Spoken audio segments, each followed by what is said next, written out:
Einna stærri atburðum fyrri alda án efa strand Jamestown við hafnir á Reykjanesi árið 1881 en það talið hafa haft veruleg áhrif meðal annars á heilsufar íbúa hér á Suðurnesjum og víðar.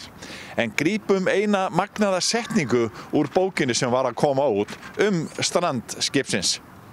Svo var allt stórkostlegt á tröllskipi þessu að mikilli furðu gegndi og svo að menn hefðu eigi trúað ef þeir hefðu eigi sjálfir séð. Svo mörg voru þau orð. Hvað var til þess að þú skrifaðir þessa bók? Fyrir allmörgum árum síðan, sennilega 25 árum, þá fór ég með Lionsklúbbnum mínum á Hafnarfirði. Hérna stöðum við og þá var skólakennari sem var að upplýsa okkur og segja okkur eitt og annað og myndist á þetta skip. Sagði nú lítið það en þetta vakti áhuga minn. Síðan fór ég að viða að mér efni, lesa mig til, það víða minnst á þetta strand. En hvergi verið skrifað svona samfelldur texti það yfir allt sem hægt að segja. Heldur það eins og menn upplifðu þetta hér á landi og töldu að þarna væri geysileg verðmæti í silfri í skipinu og síðan mörg hús byggð úr þessu efni. Og einhvers sá ég það að var talað að heilsufar hefði almennt batnað. Og það var vegna þess að fólk fór úr misgóðum torfhúsum yfir í þetta ný timburhús. Og það er ennþá hús allt mörg sem að standa uppi. Hérna gerist það á þessum tíma. Þetta var mikið kuldatímabil og fólk fór yfirgaf heiðarbílinn inn til Dala og það var tvennt að ræða. Það var annaðhvort að fara til Ameríku og freista gæfuna þar eða fara við sjávarsíðuna. Og við sjávarsíðuna vantar alltaf fólki vinnu.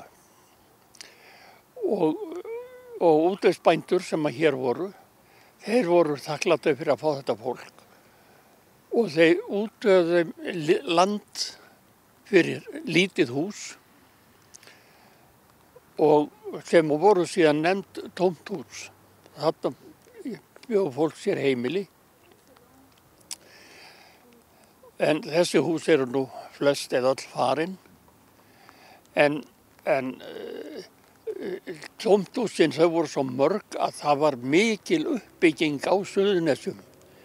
Einmitt vegna þessara húsa, fólki margt ílengtist hér og sennilega hefur, ekki hér þó kannski hvergi, verið annarins uppbygging á skömmum tíma eins og var þarna og alveg klárt mál að þetta var ekki slegið út fyrir á stríðsárunum með komu hersins. Og ég get til dæmis sagt að Dus sem að byggði þetta hús hér á bakvið okkur. Sem úr Jamestown við í? Já, hann byggði græna húsi hérna og það úr annarri síðunni af Jamestown. Það var ekki á hvers manns færi að rífa síðu af svona skipi. Risastóru 100 metra skipi? Já, þetta var 5 metrar lengra en knattspyrnuvöllurinn í Laugardal. Og það ekki á hvers manns færi að rífa þetta. Þannig að Dus keypti aðra síðuna og Ketill í Kotvogi, stórbóndi, kannski ríkasti maður á Íslandi, eða með þeim ríkast allavega, hann keypti hina síðuna. Og það voru því líka verðmæti í kringu þetta, bara þetta að skipi var klætt með eyr. Ketill í Kotvogi eignaðist mörg tonn af eyr sem að seldi til Englands og fekk fyrir fullt af peningum. Veit enginn hvað mikla peninga en þetta var mikill eyr. Allt skipið það var neglt saman með koparnöglum.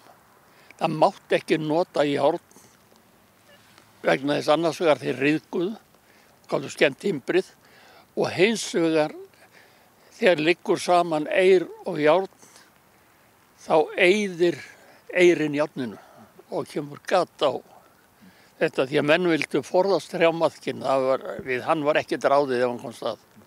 Já, sko, þetta var svo stór atburður og ef maður tengir það líka við tímann sem það strandar. Þarna hafi verið mikil ís, það var ís hérna með, sko, árið 1881 að þá var hægt að ganga út í Viðey í Reykjavík, það var hægt að ganga úr Flatey á Breiðafirði og það var víða hægt að fara og ísinn kom hérna suðum að vestanverðu, sér í lagi og eitthvað á vestanverðu og það var lítill, það var mjög hátt fiskverð í kaupmönnum en mjög lítill afli. Þannig að þetta var mikill fengur að fá þetta timbur og það var slegist að fá það. Þetta var notað í allt og venjulega áttu jarðirnar eða þeir sem áttu jarðir og strendurnar, þeir áttu rekan sem að þangað kom. En þetta flokkast ekki undir reka, þetta hlaut að flokkast undir strand og þar með heyrði þetta undir yfirvaldið. Og það var heilmikil barátta, Malge vildu komast í pottinn og fá eitthvað úr þessu en menn höfðu almennt mjög gott. Menn grættu vel á þessu og var til að bjarga mörgum manninu. Hvernig gekk þér í heimildavinnunni? Nú er þetta ekki nærri allt skráð eða lítið að því. Sko, heimildavinnan er svolítið sérstök. Þetta vakti áhuga minn þegar ég frétti þessa fyrst. Síðustu 4 árin hef ég eingöngu verið í þessu. Ég er búinn að lesa að ég held allt sem hefur verið skrifað þetta strand. Í bókum, tímaritum, blöðum og fréttum og svo byrjar ballið. Það að bera saman fregnirnar. Því að þeim ber alls ekki saman. Frásagnir það byggðu svo mikið á kjaftasögum. Og því krassaðri sem þeir voru, því skemmtilegri voru þeir. Og sem að því það að þegar ég fer að rekja þetta, þá verði ég að nota, hyggjuvit ef ég hef eitthvað að því, til þess að svona koma þessu saman í einhvern svona, það sem ég trúi sjálfur að sé raunveruleiki. Nú þegar ég er búinn að vinna úr öllu sem ég hef fengið, þá er ég svo heppinn að ég fékk Jónas Sigurgeirsson sem útgefanda í Almenna bókafélaginu. Hann er ákaflega fær, góður útgefandi og líka hann hefur haft lag á því að velja sér aðstofafólk og samstarfsfólk sem kann til verka. Þar er til maður sem kann að leita upplýsinga í útlöndum. Það eru til svona ákveðni bankar í útlöndum þar sem eru með heimildir af ýmsu tagi. Eitthvað sem ég kann ekkert á. Og hann leitar eftir þessu. Og þaðan koma upplýsingarnar það hvað gerðist út í Ameríku áður en skipið kom til Íslands, þegar það fórst og svona ýmsar upplýsingar og ég hef samviskusamlega skrifað þetta niður og gert það eins og vel og ég hef haft vit og getu til. Nú svo er ég svo heppinn að vera orðið svo gamall að eina sem ég hef nóg af tími og ég hef nýtt mér hann óspart. Tómas, þið hafið í áhugafélagi Jamestown verið að garfa í sögunni og nú komin út þessi bók. Ertu ánægð með bókina? Já, ég er mjög ánægð með þessa bók og mikill fróðleikur og margt sem að kom mér virkilega óvart og mér finnst bara sögugildi þessara bóka fyrir okkur Suðurnesjamenn vera alveg gríðarleg. Það er alveg ljóst að strandið, þetta er bara merkilegasti, atburður sögunar hérna að Suðurnesjó.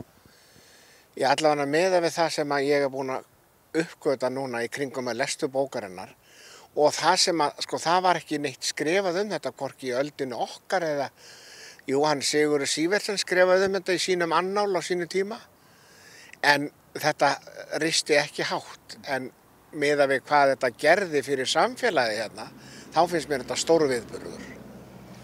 Þú sammála því, Helga? Já, ég er algjörlega sammála því að bókin er alveg einstök og þegar við fórum í upphafi að stað með þetta áhugafélag eða áhuga þá var það fyrst og fremst sagan sem vildum halda á lofti og þá hvað varðum hennar farm og eru þessar spýtur ennþá hér í einhverjum húsum en það sem að kemur fram í bókinni sem sérstakt það að höfundurinn, hann Halldór Svavarsson, seglagerðarmeistari þannig að hann kemur með alveg nýja vídd inn í, ekki bara farmskipsins, heldur skipi sjálft, seglin, allar rær og víra og það svo skemmtilegt í bókinni. Það fannst mér svona það sem að kom mér mest á óvart, að hann fór mikið út í aðra hluti heldur en við höfum verið að gera. En segi líka nokkuð vel frá því hvernig samfélagið bregst við þegar þetta stóra strand verður og hvernig tekst að bjarga farminum og annað. Þetta hefur verið bara nokkuð frá flókið mál á sínum tíma þarna fyrir svona mörgum árum síðan. Já, hugsa ykkur bara að komast út í skipið og ná þessum farmi á land og síðan að nýta sér hann í húsakostnaði og við höfum heimildi fyrir því að þetta breytti heilsufari fólks á Suðurnesjum og það var búin til borðstofamöblur og hurðin var fræg í Kotvogi til dæmis út í höfnum, hérna var nú ekki kölluð tappahurðin, það var svo mikið á götu mínu sem var eftir svona eyrnagla. Þú hefur áhuga á því að það verði byggt hús þarna, þar sem að Kotvogur var. Já, mér finnst bara að við þurfum að fara að hafa hér meiri ferðasögu þjónustu. Það vantar hérna á Suðurnesin eitthvað slags svona, hvað var maður að segja, upplýsingamiðstöð þar sem ferðamenn geta fengið að vita söguna. Hún liggur bara eitthvað staðar í leyni. Sagan til dæmis Kotvog, þetta merkilega hús sem voru 16 hús og hvað voru það 39 hurðar í járnum og þarna voru kannski upp yfir 100 manns. Þessi saga má ekki hverfa. Tómi, þú fellur bara í trans. Já, ég á nú sem betur fer líf fyrir utan rusl og drasl í fjöru landsins. En þetta eitthvað það alskemmtilegasta sem ég geri. Það að fara þarna á þennan strandstað og þetta svæði hérna í Ljósabotnum. Og bara eiga stund og stað því að ég alltaf að sjá þetta fyrir mér, þetta skip og frásagnir frá þessum og hinum. Þegar skipi klofnar út á hverju fer þetta þangað og hitt þangað og ég að pæla og spá og spekla. Ég á alveg mínar eðalstundir hérna á þessum stað. Og ert nú búin að rífa eitthvað upp úr hafinu? Já, það nú komið hérna akkerið og svona sitt lítið hverju og þetta allt saman komið á byggðasafnið og sem betur fer, það rétti staðurinn til að varðveita þessa hluti og það nú eitthvað smá dót hérna í viðbútt, það þarf að skoða það bara en sem betur fer þá ég nú tryggður fyrir því að geta fengið að stunda þetta áfram hérna.